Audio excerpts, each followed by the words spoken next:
Ngiyabingelela bazalwane egameni likaJesu njengoba kuyilesi sikhathi kubo bonke abalalele nababukele ngithi ake sishere nanti indaba yaseGolgotha kaJesu esiphambanweni.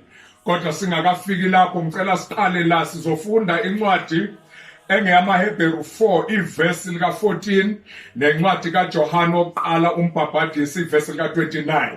Sizoqala ke ngencwadi yamaHebheru. iBhayibheli lizothi ke ngakho ke lokhu sinompristi omkhulu kakhulu odabulile amazulu uJesu indodana kaNkulunkulu masibambelele kuso isivumelwano sethu.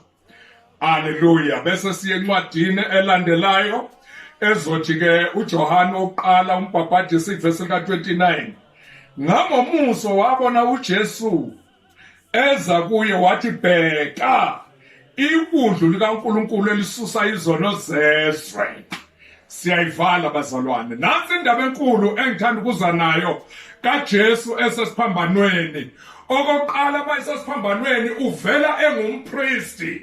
Uma iBhayibheli lizothi uJesu esesiphambanweni wathi baba bathethelele ngoba bakwazi abakwenzayo. Elesibili kulo ovumayo ukuthi wonile wathi uJesu namhlanje uza kuba nami eparadise lami. Okwesithathu uJesu wathi mame bheka indodana nangunyoko. Kule ndaba yontathu uJesu ngumpristi omkhulu ukhuluma nabantu ezweni ukuthi namhlanje bayathethelelwa. Nongavumile kodwa uyathethelelwa ngoba siyambona indoda endala uSimyoni eyathi mayimgona uJesu ethempelini yathi namhlanje amehlo ami ayibonile inkazimulo yakho nensindiso yakho ilungisela abantu bonke noma umoya wami ungamuka manje. Na uJesu mayesesiphambanweni uthi bathethelele abakwazi abakwenzayo. Uma iqeda lapho ufuna umuntu ozovuma athi Nkosi ngonile noma sengithethelelwe kodwa ngumoni ukuze akwalifaye ukungena embusweni kaNkulunkulu. Uthi uJesu we njengoba wena uthi ula ngenxa yezono zakho kodwa ke uyazivuma izono zakho. Uthi uJesu namhlanje uzakuba nami eparadise likababa. Uma ethi uzokuba nami akasho ukuthi nizakuba nawe ngoba uJesu osembusweni wayemfaka embusweni. Uma ungathatha isinqumo sokuvuma wena lapho khona ukuthi wonile uphakamisa izandla namhlanje usathethelelwe bese kodwa ibandla likaNkulunkulu ukuthi ibandla likaNkulunkulu selithethelelwe selivumile kudinga ukuthi libe united libe munye. Uthi mame bheka indodana nangunyoko. Athi ke umbhali ke encwadini kaJohane leli yibundlu elithethelela izono. Uma esengena ebundlwini ethwala izono zami uthi baba ungishiyelani uNkulunkulu wami ungishiyelani ngoba wayezwa ukuba umuntu uNkulunkulu engekho wayezwa ukwenziwa isono engenzanga sono. Uthi baba uNkulunkulu wami ungishiyelani emva kwalokho wathi ngomile.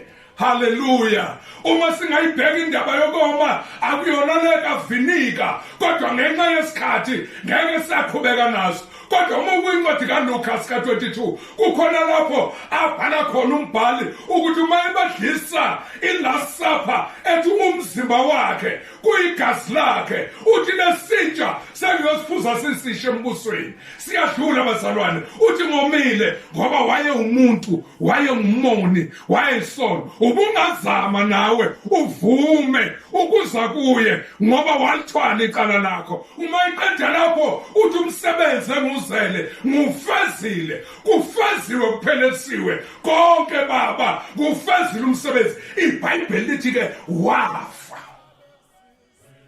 ngoba kwakufa umuntu onesono kwakufa isono wakufela nawe ukuthi esikhundleni sokuthi uyabhujisweni kufe wena.